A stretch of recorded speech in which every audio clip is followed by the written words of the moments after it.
Bom, agora nós vamos para a nossa última palestra, chamar ao palco o palestrante Geraldo Stachetti Rodrigues, graduado em Ecologia pela Universidade Estadual Paulista, mestre em Ciências Biológicas pela Universidade Estadual Paulista também, com doutorado e pós-doutorado nos Estados Unidos. Trabalhou na Embrapa como chefe de pesquisa e desenvolvimento da Embrapa Meio Ambiente e como coordenador de pesquisa de agricultura sustentável e meio ambiente na Embrapa, Labex Europa, em Montpellier, na França. Obrigado, muito boa tarde. Tem vários motivos pelos quais é difícil chegar aqui nesse momento. Primeiro, porque depois de uma palestra brilhante como essa e todas as outras que a gente assistiu, vai ser difícil entreter vocês aqui. Segundo, porque boa parte dos assuntos já foram tratados. Eu espero que aquilo que eu venho a dizer consiga gerar uma certa transversalidade e não simplesmente um pouco de repeteco, embora algumas coisas vão ser bem repetidas. Eu queria agradecer a Luísa pela oportunidade de estar aqui outra vez, a organização do evento por me trazer até aqui e me permitir tamanho aprendizado de tudo que eu estou vendo. E o que eu vou tentar mostrar para vocês tem um foco nos trabalhos que a gente tem feito, ao contrário dessa criatividade que eu vi em boas partes das apresentações, nas quais se realizou uma colagem de ideias e conceitos. Eu vou fazer um pouco, mais ou menos, o que o Ricardo acabou de fazer, sem todo esse brilhantismo desse trabalho espetacular que ele mostrou para a gente. Mas os trabalhos que a gente tem feito lá na Embrapa, em avaliação de impacto, principalmente de tecnologias, inovações tecnológicas, e como isso se aplica no campo com alguns estudos de caso, inclusive lá em Paragominas, com integração lavoura-pecuária, recuperação de áreas e tal. E esses estudos de caso vão, de certa maneira, ficar um pouco transversais do que a gente viu aqui hoje. Tem alguma coisa que a gente já fez em aquicultura, alguma coisa em integração lavoura-pecuária que a gente viu ontem, tem alguma coisa em aprendizado do veterinário, do zootecnista, em gestão financeira do estabelecimento, na produção de leite, por exemplo, para tentar alertar vocês mais uma vez da importância da abertura em termos de formação e capacitação profissional. Bom, tem estudos de caso de vários tipos que ilustram esses trabalhos que a gente tem feito. Fui eu? Então, pelo jeito, vai funcionar. Bom, eu vou começar repetindo 3 palavrinhas que hoje de manhã o Mário falou para a gente sobre a insustentabilidade dos modos de vida atuais, nesse contexto de crescimento econômico que a gente tem assistido da nossa civilização. Fazer depois uma breve introdução da base metodológica que a gente utiliza na Embrapa para avaliação de impactos de inovações tecnológicas, mostrar um pouquinho desse contexto, e essa base metodológica que a gente chama de Ambitec Agro, para estudo de desempenho ambiental e integração lavoura-pecuária-floresta, num trabalho que a gente tem realizado hoje de transferência de tecnologia em ILPF, num projeto da Embrapa. E depois eu vou trazer uma segunda abordagem metodológica, que procura avaliar de forma integrada, com indicadores de desempenho ambiental, a sustentabilidade, visando a gestão ambiental de estabelecimentos rurais, mais uma vez tentando quem sabe, motivar vocês do valor de diversificar e ampliar a sua visão profissional, porque tem oportunidades especiais para fazer esse trabalho de gestão ambiental de atividades rurais, utilizando essa metodologia que a gente chama de apoio ao novo rural, de novo com alguns estudos de caso. Nesse caso é bem legal, porque é integração de coco com leite, é uma receita boa, é uma propriedade bem emblemática que a gente conheceu, e algumas breves conclusões. Bom, eu diria que o tema bem central de tudo que a gente falou aqui nesses 2 dias tem a ver com 3 palavrinhas a respeito da insustentabilidade do momento atual que a gente vive e que o Mário trouxe para a gente hoje de manhã. Isso aqui foi falado pelo ex-presidente da WWF nos idos de 20 anos atrás. Ele dizia que a gente pode determinar que o impacto das nossas ações hoje são uma função de 3 aspectos do nosso desenvolvimento, que é a população, a afluência e a tecnologia. Como a gente viu o Mário dizendo, a questão da população está representada nesse gráfico aqui. A gente tem uma taxa de crescimento diário da população que ultrapassa 200 mil pessoas, quase 1/4 de milhão de pessoas por dia a mais de saldo populacional na Terra, o que realmente representa uma pressão absurda, e essa população não só cresce de forma ainda extremamente rápida, como ela enriquece muito rapidamente. O aumento do consumo material e de energia das populações, em média, hoje alcança algo em torno de 10% ao ano. Mesmo que a economia não mostre esse nível de crescimento, os níveis de consumo crescem de maneira assustadora, ou muito forte, e isso tudo é permitido pela tecnologia. Para poder gerar esse aumento de consumo para toda essa população, é com tecnologia que a gente faz isso, uma tecnologia que permite que o nosso consumo hoje supere os 40% da produção primária bruta da biosfera, como a gente viu ontem, o Júlio mostrando para a gente que já a semana passada nós consumimos tudo que a Terra produziu esse ano em termos de produção primária. É claro que vocês vão falar, mas essa conta não fecha. Se a gente gasta 40%, se o nosso consumo supera em 40%, a gente não sobra para o ano que vem. É que boa parte desse consumo é de energia fóssil, né? É de acúmulo do que a gente já tinha. Então, submetidos a esse contexto de absoluta insustentabilidade, o compromisso que a gente assume é contribuir no aspecto tecnológico. No populacional, talvez, as religiões tenham algo a dizer. No de afluência, a gente tem que lutar para que realmente a afluência, se não aumente, seja melhor distribuída. Mas a gente aqui, enquanto técnicos e profissionais, vamos dar atenção ao aspecto tecnológico e porque pela avaliação de impactos e procurando gerar métodos que favoreçam a gestão ambiental dessas atividades, com isso buscando, então, alternativas que promovam a sustentabilidade, a viabilidade econômica, ambiental e social. E o nosso interesse particular, trabalhando na Embrapa, é medir e registrar as contribuições da produção agropecuária para o desenvolvimento sustentável, visando reconhecer e favorecer esses produtores que estão se esforçando para melhorar a sua produção. Eu gostei muito do exemplo que o Ricardo trouxe, que a coisa não está tão errada quanto parece quando a gente anda por aí. E é pelo esforço desses caras aqui que fazer o que eles fazem no Brasil realmente, em grande parte das vezes, beira o heroísmo. Então, com isso, buscando a sustentabilidade.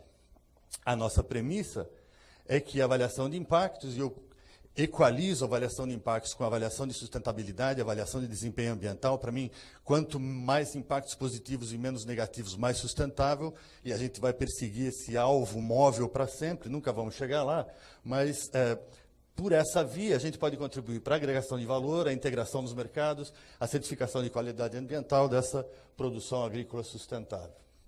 E aí, na Embrapa, a gente tem se dedicado a conceber sistemas de análise de sustentabilidade que, de um lado, atendam aos fundamentos quantitativos da ciência de avaliação de impactos, que está, por favor, abre para mim, que está aí sendo construída no alcance da ecologia e das outras ciências já desde a década de 70, e, por outro lado, ao mesmo tempo, prover os produtores rurais com instrumentos de suporte à decisão para a adoção tecnológica e a gestão ambiental agropecuária.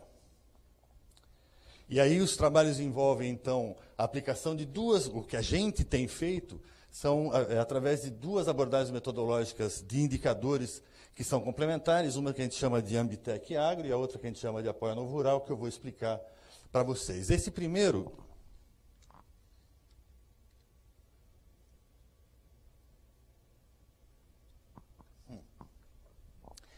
Essa primeira abordagem metodológica de característica multicritério que a gente trabalha ela está proposta como metodologia de referência na Embrapa para fazer avaliação de impactos. Ela veio em resposta a uma demanda da diretoria, como vocês vão ver, da diretoria da Embrapa, para que a gente fizesse avaliação de impactos para além dos impactos econômicos da adoção de tecnologias. Também avaliar os impactos ambientais e sociais. É um método que integra uma série de aspectos relativos desde aos impactos ecológicos e socioambientais, desde a eficiência tecnológica, que a gente ouviu falar muito aqui nesses dias, até a qualidade do ambiente, depois questões relativas a respeito ao consumidor, inclusive o bem-estar e saúde animal, questões de emprego, renda, saúde e gestão e administração, pelo uso de matrizes multicritério bastante simplificadas, nas quais a gente vai avaliar indicadores, por exemplo, relativos à qualidade da água, verificando de forma multicritério se os indicadores têm sido melhorados ou piorados. Então, de um lado, a gente tem uma amplitude e uma direção de impacto a medir.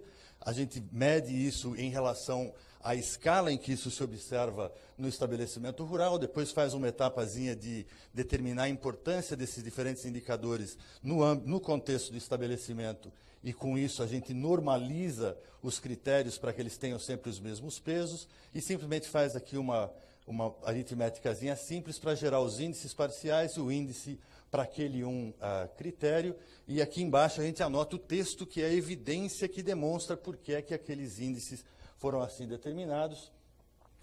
Esse sistema, que a gente então denomina Ambitec, envolve 26 matrizes para os diferentes critérios, num total de 136 pontos que são observados, verificados no âmbito do estabelecimento, para no final gerar então gráficos de desempenho, tanto para aqueles aspectos todos. Então a gente vai verificar para cada um dos critérios como é que está o desempenho e quais eventualmente possam estar resultando em impactos negativos que precisam ser minimizados, e depois pelas dimensões ambiental, econômico e social, como é que está esse desempenho ambiental. E esse material todo é organizado por todas as unidades da Embrapa, ano a ano, para as tecnologias que elas geram. Esse trabalho é realizado com pelo menos uma dezena de produtores adotantes de cada uma dessas tecnologias, e isso tudo é montado nos balanços sociais da Embrapa. Então, em gráficos que representam o desempenho ambiental de diferentes tecnologias. Aqui a gente tem uma lista, a depender de diferentes unidades da Embrapa, diferentes tipos de tecnologias que podem ser desde uma semente melhorada para resistência a uma determinada doença, ou um modelo integrado para produção aquícola, ou um sensor de ultrassom para prenhez em porcas. Quer dizer, pode ser qualquer tecnologia. O difícil do trabalho, o não trivial dele, é conseguir organizar um conjunto de critérios e indicadores cuja transversalidade permita que a gente vá em qualquer lugar do Brasil, com qualquer tipo de produtor, e analise qualquer tipo de tecnologia. Não é um trabalho muito simples, e isso realizado por diferentes equipes ao longo do Brasil. Ou seja, é uma coisa bastante complexa, eu diria até sofisticada, mas que, ao final, nos permite gerar os balanços sociais que a Embrapa publica anualmente, nos últimos 12 ou 13 anos, que são disponíveis na internet, vocês podem entrar lá e observar, que traz pelo menos um balanço de quais têm sido esses impactos que são gerados nesses diferentes contextos. Ou seja, para 47 unidades da Embrapa, que analisam pelo menos 3 tecnologias, nós estamos falando de pelo menos 120 a 150 relatórios por ano, completos, desse tipo aí, de avaliação de diferentes tecnologias. Nos últimos 14 anos, é um conjunto de mais de 1.000 estudos de casos já realizados. É uma coisa, do ponto de vista institucional, bastante importante, bastante forte e bem organizada.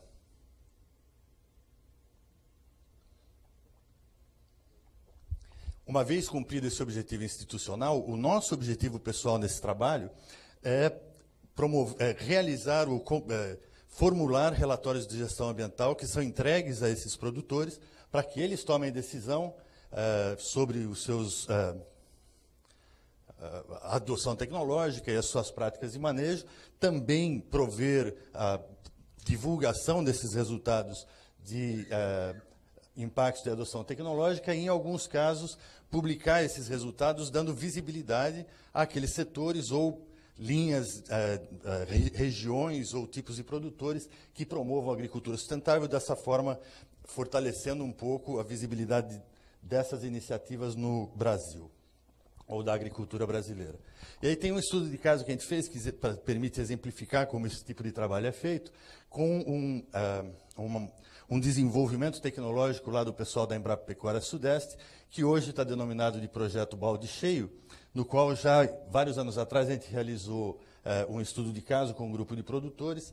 Em essência, de forma bem rasa e simplificada, o projeto Balde Cheio significa a integração de forragem de alta produtividade, geralmente cana-de-açúcar, com pastos intensivos, por vezes irrigados, piqueteados, com grama ou capim de alta produtividade, necessariamente sombra para os animais, conforto térmico, conforto animal. Muitas vezes isso envolve também o pastejo noturno nas primeiras horas da manhã, para garantir esse conforto. Só então, uma vez que essas coisas todas estão providas, genética melhorada. E aí, alguns aspectos da questão de gestão muita limpeza, aqui nós estamos às 9h30 da manhã, depois da ordenha, fazendo o diálogo com o produtor e os técnicos, levantando dados sem uma mosca para incomodar nem nada. Muita organização, de novo, logo depois da ordenha, tudo arrumadinho direitinho.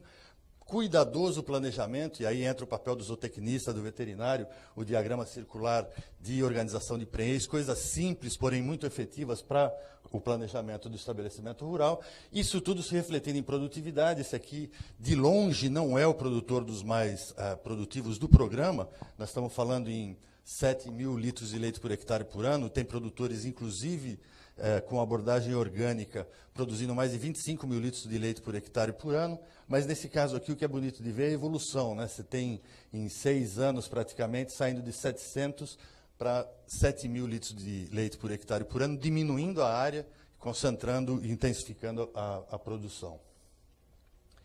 Bom, nós aplicamos aquela metodologia que, muito brevemente, eu mencionei para vocês, não vai ter tempo de eu detalhar isso, mas um resultado interessante que surgiu é esse aqui. A gente vê os índices de desempenho social e ambiental, sempre muito positivos para todos os para essa amostra de estabelecimentos em determinado município onde a gente fez o estudo, e esses resultados são aqui equiparados com o tempo desde a adoção, e a gente percebe que o produtor que havia adotado isso há apenas 1 ano e meio, mais ou menos, ainda tinha níveis de desempenho aquém daquele que já tinha adotado há 4 anos, mostrando, corroborando que os resultados são realmente devidos à adoção daquela linha tecnológica.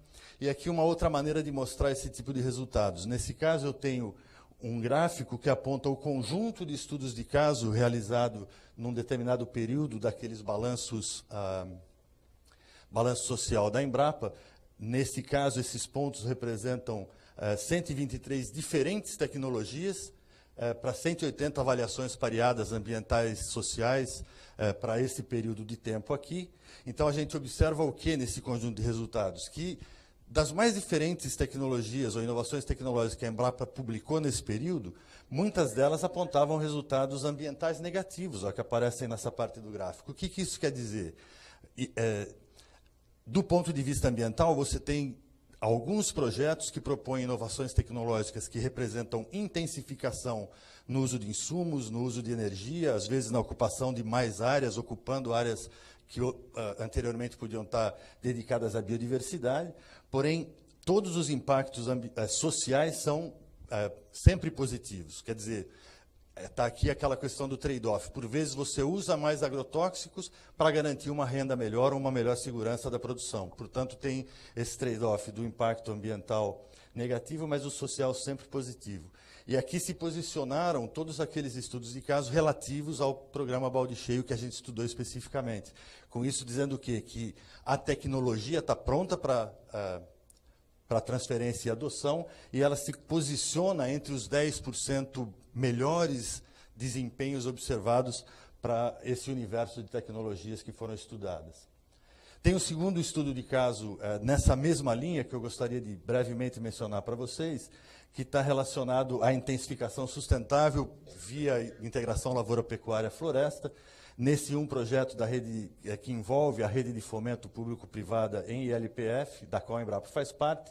Aqui nesse mapa a gente observa diferentes unidades de referência tecnológica instaladas no Brasil todo, nas quais se tem realizado implantação de ILPF e acompanhamento para fins de transferência de tecnologia. E a gente realizou 2 estudos de caso. Por coincidência, um deles foi feito anos atrás em Paragominas, a convite de colegas lá da Embrapa de Belém, a Embrapa Amazônia Oriental. E, nesse caso, é uma fazenda grande, de 10.000 hectares. Aqui a gente já enxerga o eucalipto aparecendo nessa área, e um efeito interessante que a gente já observava, mesmo com as árvores apenas desse tamanho, como o Ricardo mencionou, desapareceu o fogo, então a floresta ao fundo já mostrava sinais de recuperação, porque para o produtor não interessava mais que queimasse a pastagem, porque que poderia acabar por queimar a floresta atrás, porque ele estaria queimando essa base de recursos que ele está produzindo aqui. Então, nesse caso, o cenário anterior era isso aqui, ó, é a morte do braquiárião, praticamente o abandono produtivo de toda essa área de 10 mil hectares. A fazenda estava praticamente em bancarrota econômica e desuso, e aí eles entraram, então, com lavoura, seja milho, seja soja, e a implantação de árvores, e depois a pastagem embaixo do eucalipto, nessa situação que a gente observa aqui. Tem algum detalhe que está aqui sobre como era feito esse sistema, e também aparece em vários dos slides a publicação ali embaixo, que vocês podem consultar para maiores detalhes. E aqui a gente vê, de novo, uma interpretação daquele conjunto de critérios e indicadores. Para esse caso, que a fazenda estava em situação de prática de virtual abandono por causa da degradação das pastagens, por uma característica fisiológica de pragas da pastagem, com a intensificação, o que a gente observava era que impactos ambientais evidentemente negativos, relacionados seja ao uso de insumos, aqui adubos e também agrotóxicos para a proteção das plantas, das culturas que eram implantadas no momento da recuperação das pastagens, também resultado negativo em termos de uso de produtos veterinários e matérias-primas, porque os animais em grande expansão do rebanho naquele momento demandavam mais utilização de produtos, inclusive vacinas, etc. E aqui também uma intensificação no uso de energia, principalmente pela utilização de tratores e máquinas para manejar essa integração de culturas, pastagens, novas pastagens e florestas. A despeito de haver esse impacto francamente negativo nos critérios de eficiência tecnológica, os resultados em termos de biodiversidade, biomassa produtiva, melhoria da qualidade do solo, proteção das águas, como a gente viu reflexos daquilo que o Ricardo estava mostrando para a gente, da intensificação e da recomposição florestal, mesmo que em grande parte fosse com eucalipto, resultava já em um balanço ambiental modesto, porém positivo. Já, por outro lado, o balanço econômico e social francamente positivos, com impactos sempre bastante positivos em todo o conjunto de critérios. E aqui um segundo estudo de caso, que, aliás, por coincidência, é na fazenda de Brotas, que a Fabíola estava mencionando de manhã, um estudo similar, só que o caso dela é diferente. Ela estava numa situação de monocultura de citricultura, a família estava dedicada a isso naquele sítio no passado, e a citricultura tem passado por um momento bastante difícil, agora está dando uma melhoradinha, mas passou por momentos bastante difíceis, tanto do lado do comércio, com preços muito ruins, a indústria impondo uma situação de dependência e de desigualdade muito forte com os produtores, quanto por causa do surgimento do greening, ou o HLB, essa doença que está realmente causando muito prejuízo no Brasil, especialmente em São Paulo. E no caso dela, ela decidiu que, ao invés de desistir, e tanto ela quanto o marido são agrônomos, ao invés de desistir e passar para outro tipo de atividade e arrendar para cana, eles decidiram que era o caso de intensificar e diversificar a produção, tentando melhorar as condições de vivência e de sustentabilidade do estabelecimento. E aí tem aqui uma breve descrição de tudo que ela está fazendo, até como a Fabíola hoje de manhã mencionou, uma produtora muito diversificada, tal, dá até para a gente rapidamente ver. Então, ela continua com o citrus convencional, mas estabeleceu uma mini empacotadora. Daí ela ela já tinha um gadinho de leite tradicional, como ela dizia, chama de gadinho mesmo. Nessa hora ela está fazendo gado de corte em ILPF, cultura de grãos, rotação de milho, tremoço, milho braquiário e plantio direto, também em consórcio com guandu e outras leguminosas, nas entrelinhas das árvores, certo? Também cana-de-açúcar para forragem, tudo isso em sistema de integração. Tem um mini moinho para o fubá do milho que ela colhe, tem mini serraria da lenha para a poda e para o desbaste do eucalipto, para desrame e o desbaste. A silvicultura de eucalipto em LPF, a gente vai observar isso logo aqui. E isso é feito com várias espécies de clones de eucalipto. Ela implementou um programa de turismo tecnológico, recebe muita gente, estudantes e pesquisadores e visitas técnicas, para as quais ela tem todo um programa de venda de determinados produtos, quanto de recepcionar com almoço e tal. Então, isso acaba gerando uma renda importante. Faz consultoria profissional para a realização de projetos, tanto em LPF quanto para citricultura. Hoje, apicultura em parceria com outros produtores e início de plantação de hibisco para fazer chá, ou seja, ela está realmente fazendo um aproveitamento máximo de uma propriedade que antes tinha essa característica, e se o Ricardo não tivesse que ter saído, ele ia falar, tem bastante inadequação ali, inclusive áreas que a gente observa de erosões, bem aqui, e hoje a propriedade tem essa vista aqui, que está um pouco ampliada aqui, com os diferentes áreas de plantios de eucalipto e recuperação. Então, a gente vê que realmente foi uma propriedade que teve uma melhoria incrível em termos de diversidade da paisagem. E aqui a gente já vê os efeitos naqueles critérios e indicadores que eu estava falando. Quando a gente começa em termos de eficiência tecnológica, para o caso dela, a primeira coisa, acho que pode até vir o próximo, a gente vê que, em termos de uso de insumos agrícolas e recursos, houve um balanço de compensação entre um determinado aumento no uso de adubos, de insumos químicos, mas com uma melhoria muito forte na eficiência do uso do solo e da água. Portanto, isso daí se anulou, gerando um impacto ambiental não negativo, como era para o primeiro caso. Já para o uso de insumos veterinários, o impacto é francamente positivo, porque a saúde do gado, o conforto melhorou, e ela passou também de um gado mais sensível para leite, para um gado mais rústico, para carnes. Com isso, ela disse que a farmacinha do estabelecimento deixou de existir, quer dizer, ela não tem mais dependência de tanto uso de produtos veterinários. Ainda há uma intensificação no uso de energia, principalmente de óleo, diesel, para fazer esse manejo todo, mas dá uma olhada no restante dos indicadores. São francamente positivos e trazendo resultados de um balanço bastante positivo para o ambiental, muito para o econômico e também para o social. Aqui existe mais um critério que aparece ali com um potencial impacto negativo, que é na segurança e saúde ocupacional, por causa desses funcionários estarem se expondo a maquinário, motosserra, risco de queda para manejar as árvores e tal. E aqui ela está, então, aplicando o seu principal esforço de gestão e de manejo para melhorar isso daí. Bom, mais uma vez, jogando naquele mesmo universo de resultados que a gente olhou antes, os resultados desses dois exemplos de integração lavoura-pecuária-floresta, também com desempenho social e ambiental bastante positivo.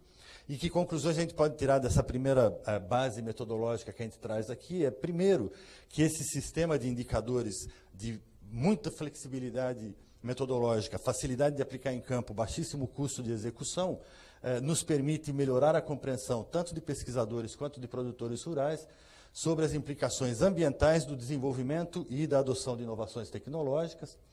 De outro lado, introduzir as avaliações de impacto em nível operacional junto aos estabelecimentos rurais, assim facilitando o entendimento das interações entre tecnologias e o ambiente, e melhorar a aceitação de métodos de avaliação de impacto para que formas ou métodos teórica e metodologicamente mais sofisticados possam ser propostos e introduzidos, a exemplo do que eu quero mostrar para vocês agora, que é essa metodologia que a gente denomina de Apoia Novo Rural, que eu já tive a oportunidade de mostrar aqui no passado, que é uma metodologia tipicamente multiatributo, na qual os indicadores são todos eles medidos em campo em suas unidades verdadeiras de coleta e depois traduzidos em uma escala de 0 a 1, como eu vou mostrar para vocês, com o 0,7 sempre modelado como sendo o valor adequado, sustentável ou de acordo com os padrões ambientais, e é um método que envolve a construção de indicadores em 5 dimensões de sustentabilidade, que concordam com aquelas que foram mostradas hoje de manhã, publicadas pelo Inácio Sachs, que fala da questão social, cultural, ambiental, econômica e espacial. Então, a gente tem a parte espacial com a ecologia da paisagem e a qualidade ambiental em si, né, para a parte ecológica, os valores socioculturais, envolvendo aí tanto o social quanto o cultural, os econômicos e o de gestão e administração. E aí sempre me perguntam por que essas e não outras dimensões. A gente montou isso com base nos ensinamentos que o Odum nos trouxe de como modelar de maneira bastante simplificada um sistema ecológico. Aqui eu trago um modelo simplificado de uma fazenda qualquer, representada por esse retângulo aqui. Para a realização do produto da fazenda, a gente tem entradas de energia e materiais que vêm da natureza e entradas de energia e materiais que vêm da economia, que se agregam a estoques de materiais de energia da fazenda e de seu ambiente próximo, tudo isso convergindo para fazer os sistemas primários de produção de agricultura e florestas, todos esses sistemas primários produzindo para os consumidores da pecuária, representado aqui por esse hexágono, tudo isso contribuindo para a empresa rural, a firma dentro do estabelecimento, onde trabalham as pessoas que têm seus interesses aqui resolvidos, produzindo para os mercados que pagam com contrafluxo de matéria e energia na forma de dinheiro, pagam pelo menos o lado econômico dessa equação. E uma vez que a gente analise esse sistema fazenda de maneira a construir um conjunto suficiente e adequado de indicadores que sejam objetivos e quantitativos, com esse alcance sistêmico, com essa visão sistêmica, a gente tem, então, um conjunto de indicadores de ecologia da paisagem que nos permitem fazer a interface entre o sistema fazenda e a natureza, e aqui vem desde aquilo que o Ricardo acabou de nos mostrar, os hábitats naturais, a APP, a reserva legal, até condição de manejo das áreas produtivas, corredores ecológicos, regeneração de áreas degradadas, etc. Depois, um conjunto de indicadores de emissões para a atmosfera, de qualidade da água, e aqui vocês vão ver, essencialmente, todos aqueles que são regulamentados pelo CONAMA, necessários de acompanhamento para a gestão de um estabelecimento rural. Depois, um conjunto de indicadores de qualidade do solo, essencialmente fertilidade e capacidade produtiva do solo. Depois, um conjunto de indicadores de valores econômicos para a saúde econômica dessa empresa rural aí, que é a fazenda. Depois, um conjunto de indicadores de valores socioculturais que vai medir o interesse das pessoas, vai desde o acesso à educação, serviços básicos, padrão de consumo, etc. E, finalmente, um conjunto de indicadores de gestão e administração que me permitem analisar a interface entre essa fazenda e os mercados. Então, a ideia é uma visão sistêmica, com um mínimo de dupla contagem. Para quem entende de solo, por exemplo, sabe que tem uma certa sobreposição entre soma de bases e volume de bases, mas a interpretação é diferente. Então, com o mínimo de dupla contagem e o mínimo de buracos nessa avaliação, procurando ter realmente uma visão sistêmica. Como é que esses levantamentos são feitos? A gente vai em campo, por exemplo, para análise de água, a gente carrega sondas multiparâmetro para efetivamente analisar a qualidade dessa água antes e depois da influência ou dos impactos gerados pelo estabelecimento. A gente faz contagem de coliformes, salmonela, se aparece algum problema. É claro que esses métodos não são definitivos, mas se a gente encontra, por exemplo, uma vez a gente encontrou salmonelas no poço que servia água para um produtor que produzia galinhas, para poedeiras. E é claro que aí a gente coletou essas amostras, mandou para confirmação em laboratório, para fazer a correção disso, e trouxe todo o kit de tratamento para essa água, para ele poder usar. Depois a gente utiliza um colorímetro para medir a série de nitrogênio, medir fósforo, etc. E depois um trabalho de levantamento de dados com o produtor, um diálogo com ele sobre o histórico do estabelecimento e a situação dos colaboradores, dos trabalhadores, da economia da coisa e tal, e sem a necessidade de um rigor cartográfico, mas com suficiente qualidade de dados em termos de mapeamento, mesmo na base Google, e com o GPS a gente consegue mapear isso, fazer algum trabalho em termos de adequação, como o Ricardo estava aqui falando para a gente, em termos dos usos da terra, os hábitats e tal. E depois a gente expressa isso tudo num gráfico desse tipo, de compreensão bastante fácil para o produtor, no qual a gente tem, então, o desempenho para as diferentes dimensões, naquela escala na qual 0 seria o pior dos mundos, quando eu não estiver cumprindo com padrões de qualidade de solo ou padrões de qualidade das águas, para classe 2 e etc., tudo muito bem modelado cuidadosamente. Aqui vai estar o 1, que seria o melhor dos mundos, essa linha vermelha é o 0,7, e a linha azul vai me representar os resultados. Então, por exemplo, como eu utilizo isso para uma ferramenta de gestão? A gente vai aqui e observa que a qualidade do solo, por algum motivo, aparece abaixo daquele nível que me aponta a adequação desse recurso. Quais seriam as questões relativas à qualidade do solo para a gente observar? A gente vê, por exemplo, que o fósforo, nesse caso, a linha azul, nesse gráfico me representa a mudança em relação à situação original. Então, a gente vê que melhorou muito a situação de solo, de fósforo no solo, porém, ele ainda continua abaixo daquela linha desejável. E isso vai acontecer para outros indicadores. Mas vamos dar uma olhadinha como é que isso é visto em termos de qualidade para fósforo. A gente vai lá na matriz, multiatributo de fósforo, nós analisamos fósforo no solo na influência das atividades principais que estão sendo observadas e antes de do manejo realizado na superfície do solo. A gente via que a média de concentração de fósforo, que estava em apenas 6,4, subiu para 23 ppm ppm de fósforo no solo, o que significa uma melhoria de mais de 100%, uma variação no conteúdo de fósforo de mais de 100%, o que é muito bom. A gente vê que, para esse indicador fósforo no solo, quanto mais aumenta o fósforo, melhor, certo? Até um determinado limiar, que, aliás, está aqui em 100 ppm. Ontem o Júlio mostrou para a gente que os canadenses recomendam que, a partir de 180 ppm de fósforo, você pare de adubar, né? Aqui no Brasil, quando a gente tem 23 ppm de fósforo, a gente já está quase em situação adequada. De toda forma, como vocês observam nesse gráfico, conforme cresce o nível de fósforo no solo, é bom, segundo a modelagem, e como eu aumentei bastante esse volume, é muito bom, eu estou aumentando a minha fertilidade, porém, o nível hoje observado de fósforo ainda aparece abaixo do 0,7, ou seja, eu ainda posso adubar, e eu tenho o nível atual que me permite definir quanto eu preciso aplicar de fósforo, em qual formulação, para chegar no valor 0,7 que eu busco para o meu melhor desempenho aqui. Já por outro lado, quando a gente olha nitrato, por exemplo, conforme aumenta o nitrato no solo, é pior. Nas águas, me desculpe, aqui eu estou falando nitrato em águas.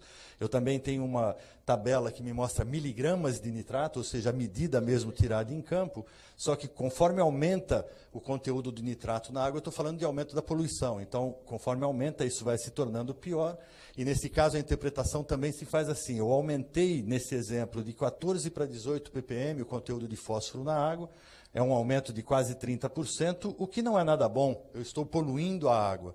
Porém, o nível restante de 18 ppm ainda representa, para mim, uma qualidade excelente dessa água, segundo os padrões de qualidade do CONAMA para águas de classe 2. Então, isso me permite realmente fazer a gestão ambiental, indicador a indicador, compartimento a compartimento no estabelecimento.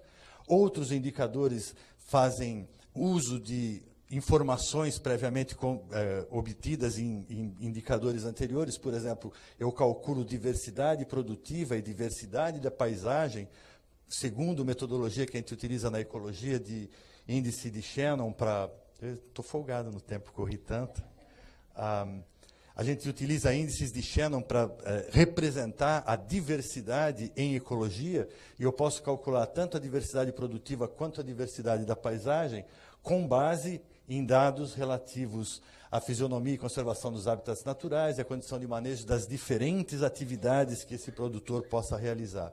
Então, a metodologia é bastante integrada, razoavelmente fácil de realizar em estabelecimentos, como eu vou exemplificar aqui para vocês, em um dia de trabalho, utilizando esses equipamentos nossos, com algo em torno de 60 a 80 reais, a gente realiza um levantamento completo de dados para fazer uma tal análise.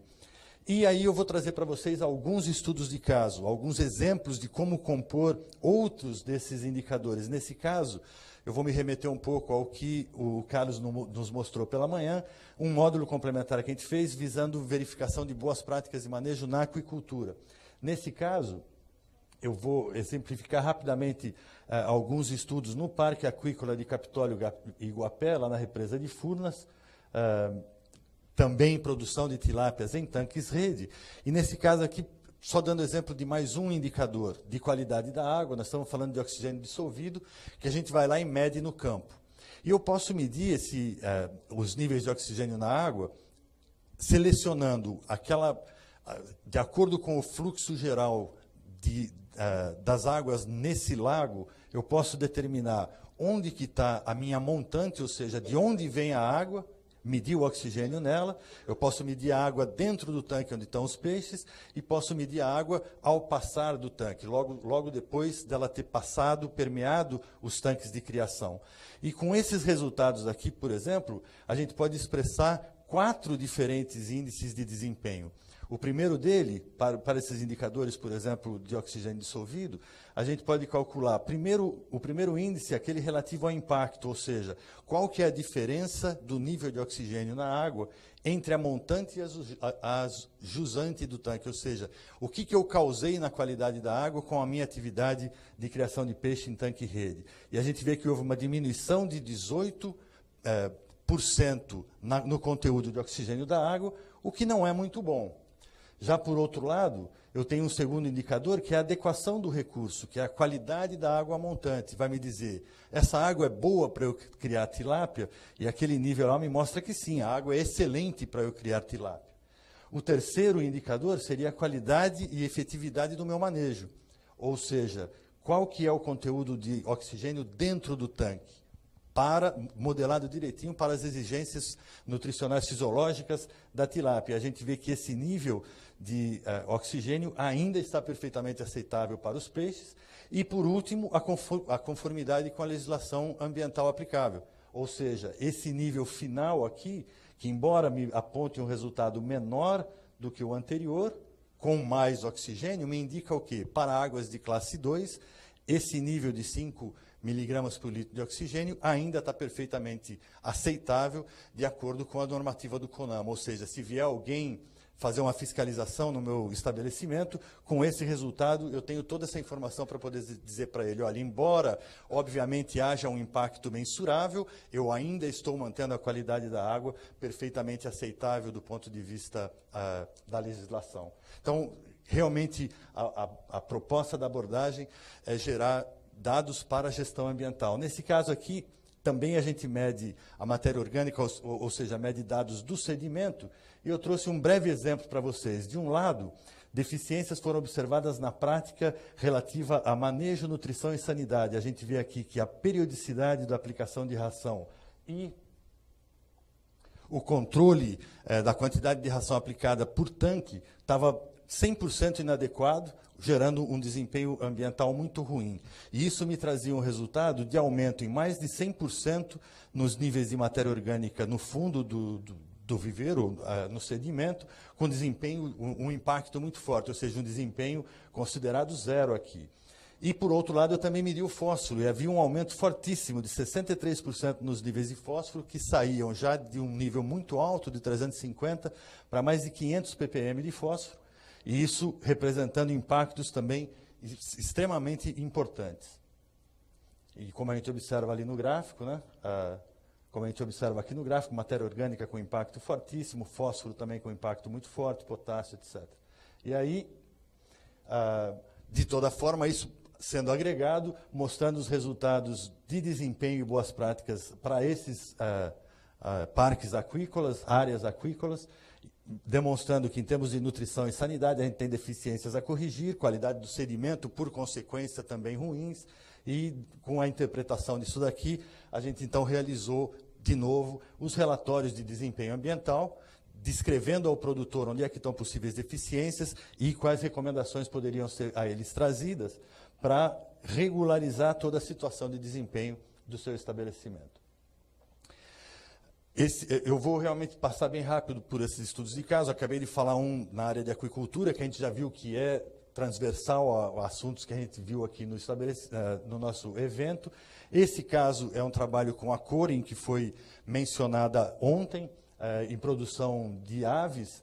E, bom, eu realmente não vou entrar em detalhe disso, mas a gente vê, por exemplo, excelente desempenho para todos os critérios, em gestão e administração, o melhor desempenho possível.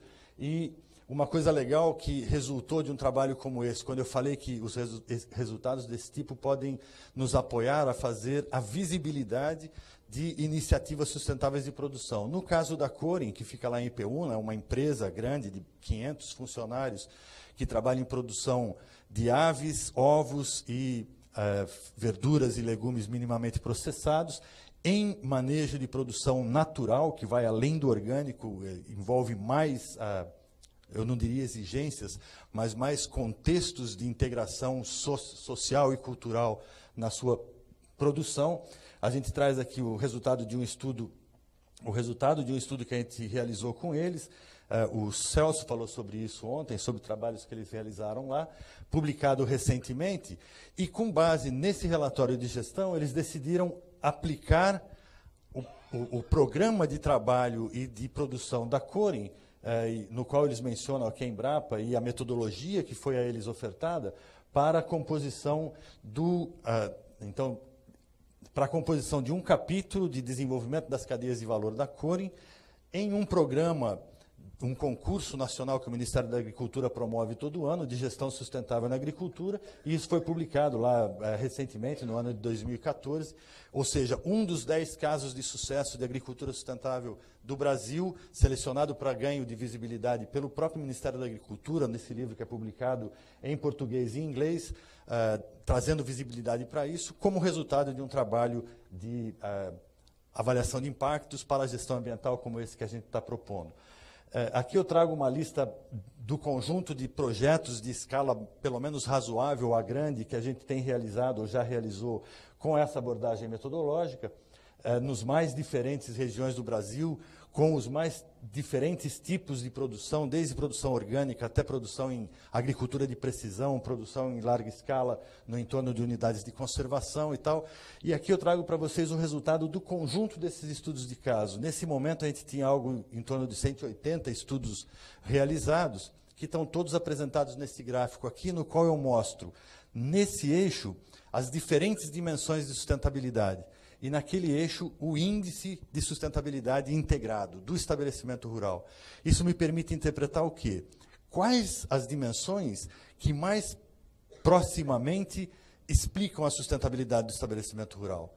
E nesse caso aqui, a gente observa que a linha com maior correlação, de 0,78, é a linha azul, que corresponde aos indicadores de ecologia da paisagem. Isso quer dizer o quê? Que quanto melhor a ecologia da paisagem, quanto melhor a adequação ambiental e produtiva, como o Ricardo nos falou, melhor tende a ser a sustentabilidade do estabelecimento. Mas isso era mais ou menos esperável do ponto de vista metodológico. Eu tenho mais indicadores aqui, são 14 de 62, são mais de 20%. Então é um peso maior para aquilo que tem mais peso. Além do que, uma boa ecologia da paisagem tende a refletir em boa qualidade da água, em poucas emissões da atmosfera, etc. Então esse resultado era mais ou menos esperado. Mas a segunda linha que melhor explica, a segunda dimensão que melhor explica a sustentabilidade para a gente, é a gestão e administração, que são só 5 indicadores, menos de 10%. Então, isso para a gente traz a hipótese de trabalho que, quando o produtor tem um adequado programa de gestão ambiental, quando ele realiza a gestão de forma adequada, integrada, a tendência é do estabelecimento como um todo, do conjunto de indicadores, mostrar resultados positivos. E isso é uma indicação para aquilo que vai ser discutido amanhã, que tanto o veterinário, o zootecnista, o agrônomo, o ecólogo, o biólogo, todo mundo tem que ter essa visão de gestão integrada do estabelecimento para garantir que os estabelecimentos estejam nesse lado aqui da equação, com alto nível de sustentabilidade. E aí eu vou mostrar só mais um exemplozinho, em 2 minutinhos, resultados, por exemplo, desse projeto recente que a gente está concluindo esse ano, que é um projeto de intensificação ecológica na produção de frutas. No caso específico, a gente esteve estudando o projeto mais bonito que eu já participei, coqueiros, produção de coco na região do litoral do Nordeste, também intensificação produtiva em citros lá no Nordeste. Tem um conjunto de estudos de caso que a gente realizou em fazendas espalhadas pela região, essencialmente produção de coco, com resultados variáveis, que eu não vou entrar em detalhe, mas aqui dá para a gente ter uma visão integrada de 6 estudos de caso que eu acabei de projetar ali naquele mapa. Então, a gente observa, no conjunto, primeira coisa, os solos são, em gerais, pouco férteis. Nós estamos falando de áreas principalmente próximas dos litorais, com pouco nível de fertilidade nos solos, em geral. Por outro lado, as emissões para a atmosfera não mostram qualquer tipo de problema. Tá? Não existe problemas de emissões na cultura do coco. Já a qualidade das águas, excelentes, águas muito bem conservadas, de excelente qualidade. A questão de ecologia da paisagem, que a gente acabou de comentar, alguns estabelecimentos muito perfeitamente em ordem, alguns abaixo daquele nível de sustentabilidade, ou seja, provavelmente estabelecimentos com problema de APP, problema de reserva legal. Basta adequar isso daí, que eles migram cá para frente. Depois, nível de desempenho econômico bastante adequado, fora um deles que teve um problema muito forte por seca, era um estabelecimento irrigado, secou o lago, teve que fazer investimentos. Então, esse camarada estava endividado, numa situação econômica mais difícil, mas o setor se mostra bastante positivo. Mas quando a gente olha a gestão e administração, e eu estou falando de 0,91 de correlação, a gente percebe uma correlação direta, ou seja, de novo, aqueles estabelecimentos que demonstram adequada gestão e administração, curiosamente são aqueles especialmente ecologicamente mais intensivos, tendem a ser os com maior desempenho ambiental integrado. E aí, o exemplo específico que interessa a nós aqui na área de ciência animal, que é um trabalho que uma produtora realiza em Paracucu, no Ceará. Ela faz um trabalho de integração entre produção de leite em pastagem irrigada, num conceito bastante parecido com aquele do balde cheio, só que não exatamente vinculado ao programa, e ela utiliza o subbosque dos coqueiros para as vacas secas, para as novilhas, ou seja, ela faz uma integração fruticultura, árvores, leite. E aí, leite de coco é bem legal, um negócio bem bacana. Eu, de novo, não vou ter tempo para entrar em muitos detalhes. De novo, a gente verifica que na parte de solos não é o melhor dos mundos, há deficiências claras em fósforo, potássio, etc. Porém, também não está muito ruim. Águas muito adequadamente conservadas, águas de excelente qualidade. Mas aqui vem de novo aquele segredo. Aqui está a senhora Rita Grangeiro, que eu não coloquei o link aqui, mas coincidentemente, há poucas semanas, ela teve protagonizando uma sessão do programa lá do Globo Rural, que eles estavam mostrando a característica da Rita de ser a produtora que tem a maior produção de coco por árvore no Nordeste. Ela não é a maior produtora de coco, porque é uma fazenda que tem 70 hectares de coco apenas, ela não é grande produtora, mas é a que, por árvore, produz a maior quantidade de cocos no Nordeste, mais de 230 cocos por árvore, em média. E uma produção de leite também altíssima. E aí, quando a gente vai olhar os indicadores da qualidade de gestão e administração dela, a gente vê que desde o perfil, a comercialização, reciclagem, todos os indicadores mostram excelência, corroborando aquilo que eu vinha falando para vocês. Quando o produtor está qualificado e utiliza instrumentos para adequada gestão do estabelecimento, ele tende a ser sustentável de forma integrada. E aí as conclusões que eu vou trazer é que, primeiro, a adoção de ferramentas de gestão ambiental, tais como essas duas que eu trouxe brevemente para vocês, é fundamental para analisar as contribuições, tanto da adoção tecnológica quanto da adequada realização das práticas agrícolas para promover a sustentabilidade das atividades rurais. Os resultados que eu apresentei aqui, eu espero, demonstram e confirmam o valor da intensificação ecológica através da diversificação, através das complementariedades e da integração produtiva, como contribuição para o desenvolvimento local e para a sustentabilidade da exploração agropecuária, e que sistemas de avaliação ambiental, tipo esses dois, existem dezenas deles, são ferramentas valiosas de gestão para conciliar, então, os nossos objetivos do tema do nosso evento aqui, a integridade ecológica, a viabilidade econômica e a equidade social ou sociocultural para o desenvolvimento local sustentável. Eu fico à disposição com esse endereço, não hesitem em me procurar. Obrigado.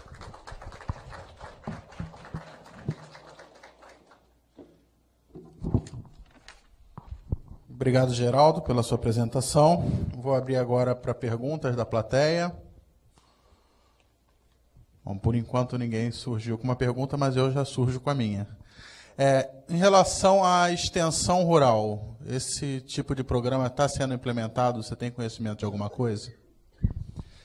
Sim, bom, existem vários exemplos, tanto no âmbito acadêmico, de estudantes que têm utilizado essas linhas metodológicas para o desenvolvimento de seus trabalhos e, por consequência, como é sempre realizado com produtores, isso acontece.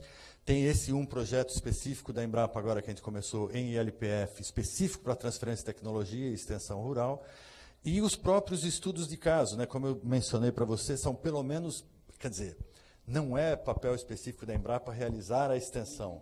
Hoje, com a integração do que virá a ser, esperamos, uma bem organizada Anater, a Agência Nacional de Tecnologia e Extensão Rural, que está sendo idealizada para ser um braço complementar com a Embrapa, talvez isso se amplie.